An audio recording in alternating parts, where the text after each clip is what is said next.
Welcome back to the Mirror Moves, the channel where everyday neighborhoods turn into battlegrounds and secrets never stay buried.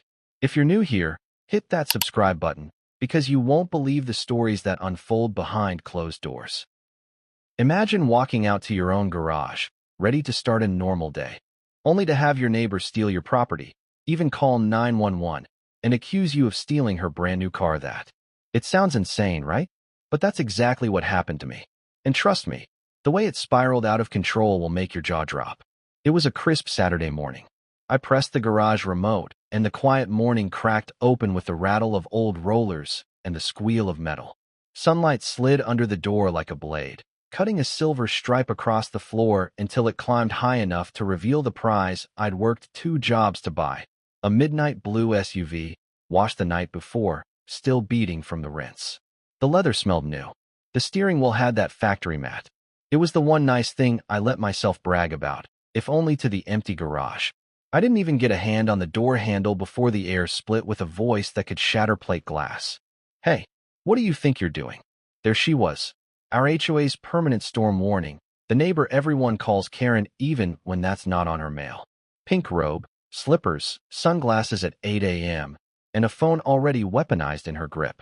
She planted herself on the sidewalk like she owned the deed to the street and jabbed the phone toward my driveway.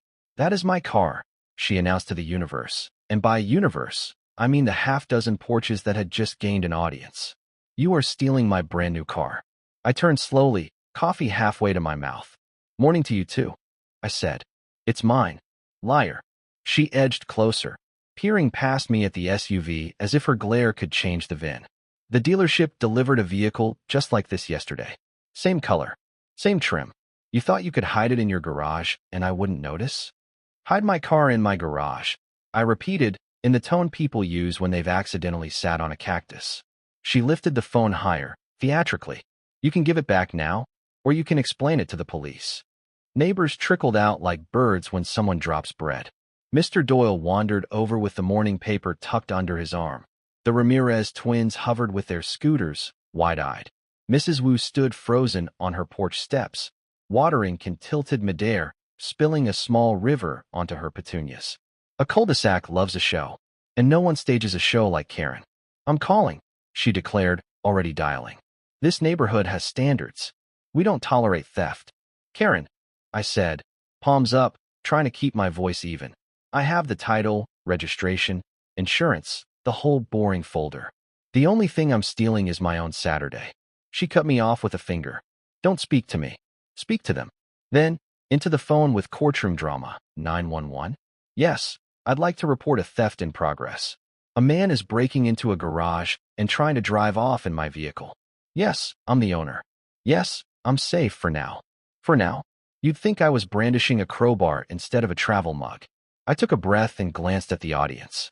Most of them wore the look you put on in airports when 2 strangers start arguing. Curious, amused, not volunteering.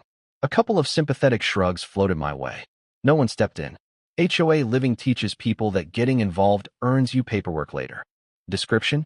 Karen said brightly into the phone and pivoted to study me like a suspect in a lineup. Male 30s. Hoodie. Jeans. Sounds agitated. She didn't miss the chance to point at my SUV. Vehicle is a midnight blue sport utility, new model, very expensive. He's already got it in the garage like a criminal. "You mean like an owner?" I said. Nobody laughed. Karen's voice had that siren wail quality that makes humor illegal. She turned slightly, projecting for the court of public opinion. "This is exactly what I warned the board about. When you allow non-compliant residents, you attract crime. He shouldn't even be parking that thing where it can be seen from the street." I almost asked her which bylaw outlawed the color midnight blue. Instead, I pulled my keys from my pocket and let them jingle. "If I'm stealing it, you want me to leave the keys for you?" Her eyes narrowed. "Stolen keys. Obviously, right?" I said, because if I didn't laugh, I might yell. The garage door finished its slow climb, flooding the space with light. The SUV gleamed like an accusation. Behind me, the shelf with my labeled folders practically begged to testify. Registration, title, insurance, purchase order, meticulous and boring. The truth usually is. Across the street, Mr. Doyle shifted, cleared his throat, and tried. "Karen, maybe. She sliced a look at him so sharp he retreated to his driveway. I'm handling it, she snapped, and then sweet to the operator again. Yes, I feel threatened. He's glaring. He's blocking me from my property. That was the moment my coffee went back on the workbench and my hands found my sides. Your property? I said, calm because fury wasn't going to help me when squad cars showed. Would you like to see the mortgage too? Or will the deed do? She pretended not to hear. Yes, she said, beaming as if she'd won prizes for diction. I can stay on the line. He could flee any second. Hurry. I pictured the next 10 minutes. Tires crunching at the mouth of the court. 2 officers stepping out. Me, trying to convince them I wasn't a Saturday morning grand theft auto enthusiast. Forms. The strange humiliation of proving ownership of your own life. Karen, I tried once more, because hope is a stubborn little animal. Hang up. Walk away. You really don't want to go on record for this. I want what's mine, she hissed, then brightened, remembering her stage direction. She pointed at me and raised her voice so it carried. The suspect is approximately 5'10", medium build, short dark hair, wearing a black hoodie and denim. He looks nervous. I rubbed my face. I look caffeinated, I said to no one. Around us, sprinklers clicked on up and down the block in synchronized HOA rhythm, hissing arcs of water across perfect lawns. Birds kept singing.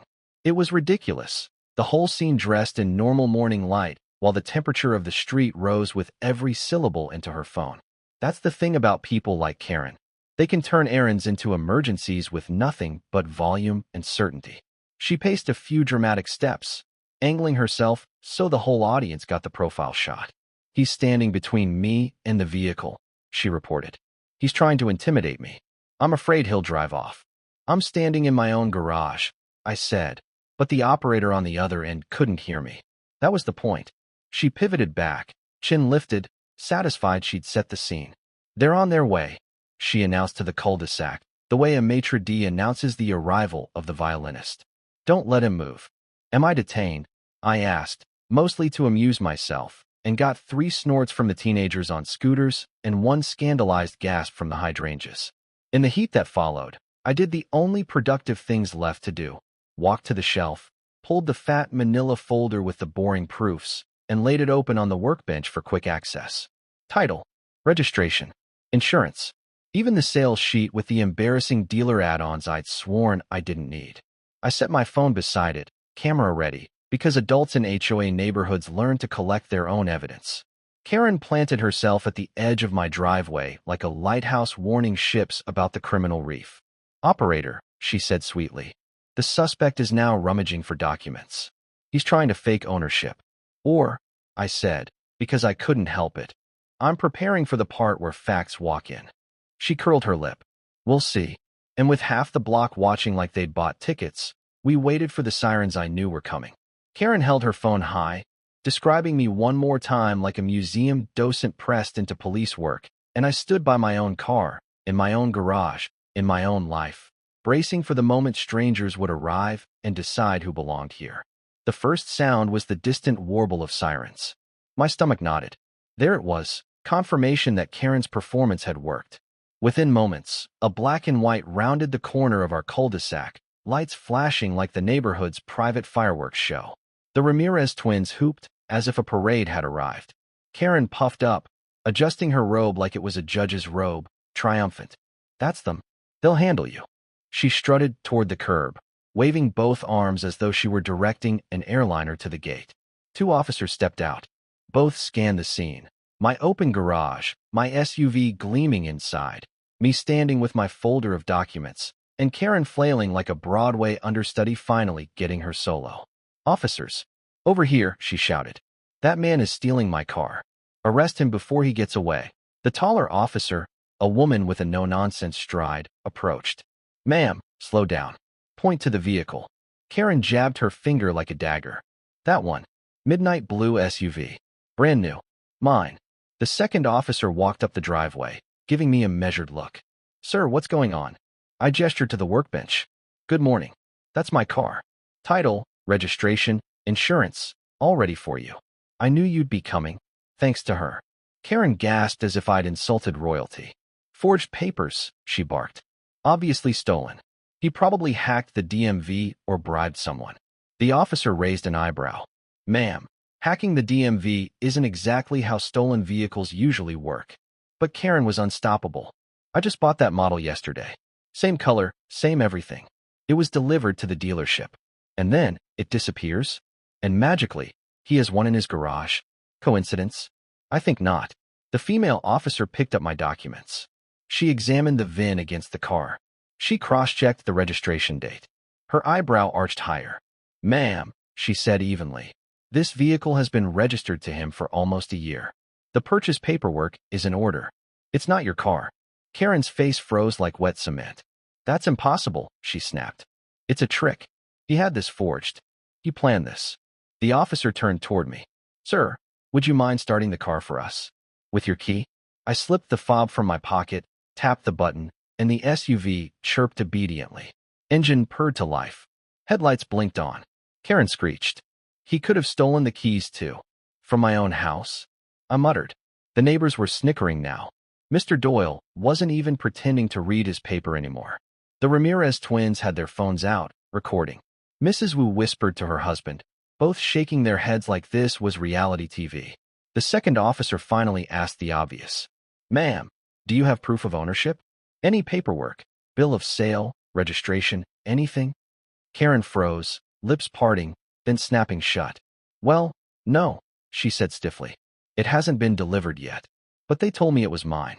It's supposed to look exactly like that one. There was silence.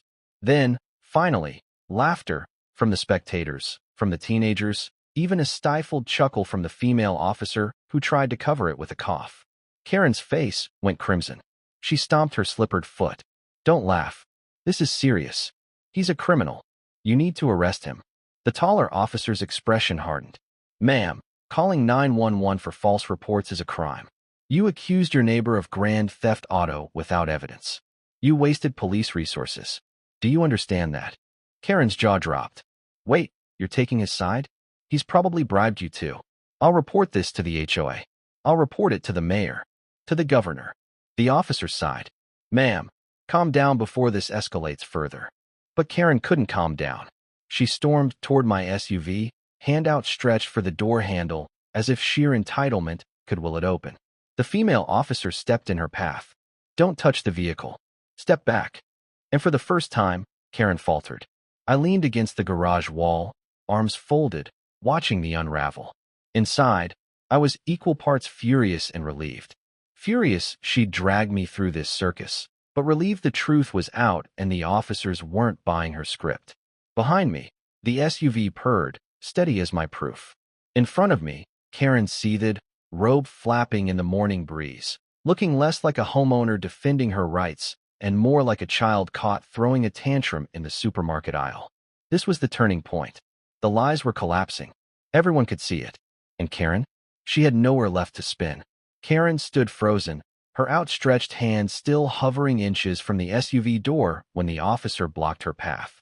The entire cul-de-sac had gone quiet, like an audience waiting for the punchline in a play they already knew was a comedy. The taller officer's voice was sharp now, stripped of patience. Ma'am, step away. Right now. Karen's lips trembled with rage, but her slippers shuffled backward. She looked less like the queen of the HOA and more like a child caught sneaking candy before dinner. The officer turned toward me. Sir, you're free to continue your morning. Thank you for being cooperative. We'll file a report on this call. That should have been the end. But Karen, true to form, couldn't leave gracefully. This isn't over, she shrieked, her voice cracking. Everyone here saw him. He was pretending. He tricked you. She turned to the neighbors, desperate now. Don't you see? He's dangerous. He shouldn't even live here. The laughter started small, one chuckle from Mr. Doyle, then the Ramirez twins bursting out loud, then Mrs. Wu covering her mouth, shoulders shaking. The scene had crossed from tense to absurd, and the audience couldn't hold it anymore. The officer's radio crackled. She glanced at Karen, then spoke flatly. Ma'am, this is your only warning. Another false report, and we'll be pressing charges. Do you understand? Karen's mouth opened. No sound came out. She closed it again, cheeks blotched red-purple, eyes darting between the laughing neighbors and the officers who weren't bending to her script. Finally, She spun on her heel and stormed down the sidewalk, robe flapping, slippers slapping the pavement like punctuation marks. She muttered something about lawsuits, about the HOA, about people who don't know their place.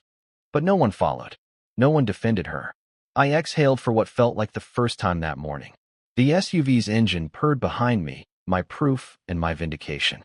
The neighbors who had been silent now gave nods, smiles, even a few words of support. "Hang in there," Mr. Doyle said, grinning. We all knew she was dramatic. But that was next level. The Ramirez twins fist-bumped each other. "Dude, that was awesome," one whispered. "We're putting this on TikTok." Mrs. Wu raised her watering can like a toast. "You handled it well. Better than most would've." I half smiled, still buzzing with leftover adrenaline. "Thanks. I just hope that's the last of it." But with Karen, it never really is. The woman thrived on conflict like plants on sunlight. Yet this time, this very public humiliation, this parade of truth against her noise, had left a mark. For once, the entire street had seen the mask slip. They'd seen her lies dismantled in broad daylight. They'd seen the police choose fact over volume. And they'd laughed, not with her, but at her. In HOA neighborhoods, reputations are currency. And Karen's had just been bankrupted in front of everyone. As the squad car rolled away, lights dimming, I shut the garage door with a steady hand. Inside, my SUV gleamed back at me, calm, untouchable. Mine. And for the first time since moving into this cookie-cutter battlefield of lawns and bylaws, I felt something new, the sharp, undeniable taste of justice. This neighborhood might still have its battles, but one thing's for sure: truth will always outshine drama. And sometimes, the best revenge isn't shouting back. It's letting the world watch Karen destroy herself. If you enjoyed this story of chaos, entitlement, and well-deserved justice, don't forget, this is the Mirror Moves, where we turn drama into stories worth remembering. Subscribe, hit that bell, and stay tuned for the next wild ride into the world of HOA Karens and their legendary meltdowns. Because trust me, there's always another one waiting just around the corner.